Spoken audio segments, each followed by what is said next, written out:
I wasn't new to staying late at school, between after-school clubs and sports practice. I'd spent my fair share of time in the empty hallways long after most students had gone home. But that evening, something was different. The building felt off, too quiet. The sun was setting, making long shadows across the floor as I gathered my things. My friends had left a few minutes earlier, and I was the last one in the classroom, packing up the remains of our group project. I had a shortcut through the back hallways near the gym that I always used when I stayed late. It was usually deserted by then, a quick and quiet way to reach the parking lot. But as I turned the corner, something caught my eye. There was a door I swear I had never seen before, tucked behind some old lockers that had been there for as long as I could remember. How had I never noticed it? It looked ancient, with peeling paint and rusted hinges. What really stood out was that it was open. For a moment I hesitated. Every logical part of me screamed to ignore it, to just keep walking and head home. But my curiosity got the better of me. I've always been the type to investigate, even when I know I shouldn't. So I pushed the door open and stepped inside. The hallway was nothing like the rest of the school. It was dimly lit. The lights were flickering weakly, as if they were struggling to stay on. The walls were old, cracked tiles, and it was colder, stale, like a place forgotten for years. I glanced behind me, intending to leave immediately, but the door slammed shut with a deafening bang, echoing down the narrow corridor. I turned back to open it, but the door was gone. There was only more hallway. I started panicking, but I forced myself to stay calm. Maybe this was some kind of strange part of the school I didn't know about, some maintenance area or something. I started walking, hoping I'd find another exit. But the farther I went, the stranger things became.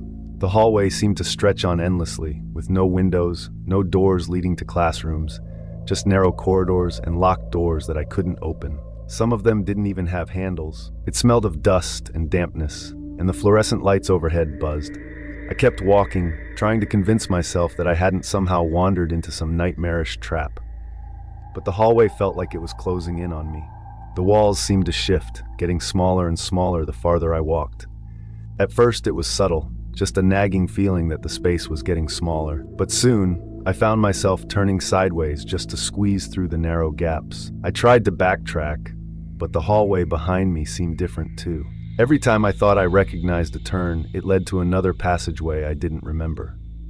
My phone had no signal, and even the clock refused to change. Time seemed frozen, trapping me in this maze with no escape.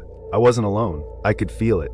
A heavy presence seemed to follow me, just out of sight. The hairs on the back of my neck stood up, and I started hearing soft whispers, too soft to make out, but they were there, surrounding me.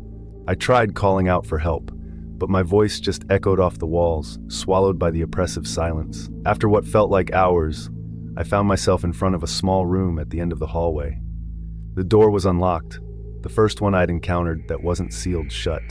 I pushed it open, and inside was a tiny, windowless room with a single light bulb hanging from the ceiling, flickering. I stepped inside, feeling like I had no other choice. But the second I crossed the threshold, the door slammed shut behind me. I was trapped. My heart raced as I searched the room, running my hands along the walls in desperation. That's when I felt it, a faint draft. I pressed against one of the walls, and it gave way like it was never solid to begin with. The hidden panel swung open, revealing another narrow hallway. But this time, there was something different. At the far end, I could see a faint, glowing light. Hope surged through me, and I ran toward it, desperate to escape this nightmare. The hallway stretched on endlessly, but I kept running. Finally, I burst through the exit and stumbled into the gym's storage room. The familiar sight of old sports equipment and dusty shelves greeted me, but I couldn't stop trembling. I looked behind me, expecting to see the door I'd just come through, but there was nothing, just a solid wall where the door should have been. I was back in the school, in the real world, but I couldn't shake the feeling that something was watching me, that the hallway behind the gym was still there. I tried to tell myself it was over, that I had escaped. But as I walked out into the crowded hallways, the noise of students chatting and lockers slamming around me, I couldn't help but feel uneasy. I went back the next day, and the day after that, but the door was gone. It was like it had never been there at all. Was this just all in my head? I asked around about what happened, but no one really believed me or wanted to hear it. I've pretty much convinced myself it was a bad dream, but I'm not always too sure about that. It's been a while now since that day, but I know I'll never forget it.